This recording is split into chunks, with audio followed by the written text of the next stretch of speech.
तो लो जी, नई time God बन गई है शिल्पा शिरोडकर। जी हाँ, कल टाइम गॉड वाला टास्क हुआ था, काफ़ी फनी टास्क हुआ था। मुझे तो बहुत बोरियत लगा, आप लोगों को कैसा लगा कमेंट करके ज़रूर बताइए। एक हॉस्टल बनाया गया था कल टास्क में, और यहाँ पर दो ग्रुप बांटे गए थे, कपल्स बांटे गए थे। विवियन की ईसा थी, और अविनाश की एलिस थी, रजत की शिल्पा मैम थी, करणवीर का चुंग थी। ऐसा कपल बांट दिया गया था हॉस्टल में। दो एक एक साइड हॉस्टल में, एक बॉयज़ हॉस्टल था, एक गर्ल्स हॉस्टल था। यहाँ पर दो वार्डन थे हॉस्टल में। कशिश और चाहत इस हॉस्टल की वार्डन थी, और जब दोनों हॉस्टल के कपल एक दूसरे के पास जाते थे तो ये उन्हें डंडे से मार मार कर रोकती थी। टास्क यही था और कुछ इसमें स्पेशल नहीं था। उसके बाद एक पैजामा पार्टी होती थी, सब घर अंदर जाते थे, खाते पीते थे, गाने में डांस करते थे, और चाहत और कशिश के ऊपर ही था कि वो किस कंटेस्टेंट को टाइम गॉड के रेस से बाहर करे। तो अंत में जो चाहत और कशिश ने डिसाइड किया था, वो शिल्पा और रजत को टाइम गॉड बनाने का डिसाइड किया था।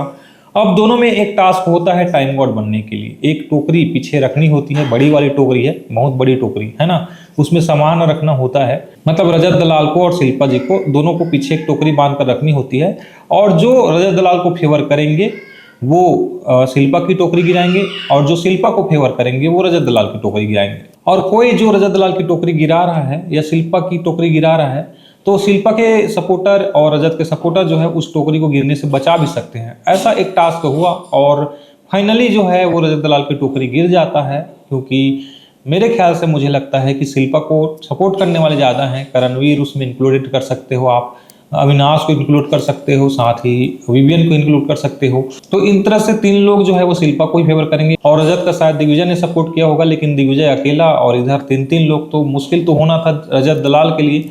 अंत में फाइनली ये होता है कि रजत दलाल की टोकरी जो है वो पूरी खाली हो जाती है, और यहाँ पर शिल्पा जी की टोकरी जो है वो सामानों से भरी रहती है। तो शिल्पा जी इस तरह टाइम गॉड बन चुकी है, और ये बहुत ही अच्छी बात है विवियन वाले ग्रुप के लिए, क्योंकि अभी तक टाइम गॉड वाला जो फायदे हैं वो अभी तक उन्होंने पकड़ कर रखा है। क्योंकि शिल्पा जो है वो सबसे पोलाइटली पेश आती है, चाहे वो विवियन वाले ग्रुप हो चाहे करण वाले ग्रुप हो। और अब देखना दिलचस्प होगा कि भाई कि घर में किस तरह का गेम होता है शिल्पा के टाइम गॉड बनने के बाद। और यहाँ पर रजत दलाल को एक बार फिर से मायूसी हाथ लगी, और उनके हाथ में अगर पावर होता तो शायद गेम में कुछ अलग इंटरेस्टिंग देखने को मिलता, लेकिन फिलहाल शिल्पा जो है वो टाइम गॉड बन चुकी है। कल करणवीर एक बार फिर से फेल हो गए टाइम गॉड बनने के लिए, और ये लगातार तीसरी बार है जब करणवीर टाइम गॉड बनने के नजदीक पहुंचकर बाहर हो गए। तो इस तरह से टाइम गॉड टास्क में फिलहाल शिल्पा जो है वो टाइम गॉड बन चुकी है। यही लेटेस्ट अपडेट है। आज का वीडियो पसंद आया होगा तो सब्सक्राइब कीजिए। मिलते हैं नेक्स्ट वीडियो में, तब तक के लिए टेक केयर, बाय।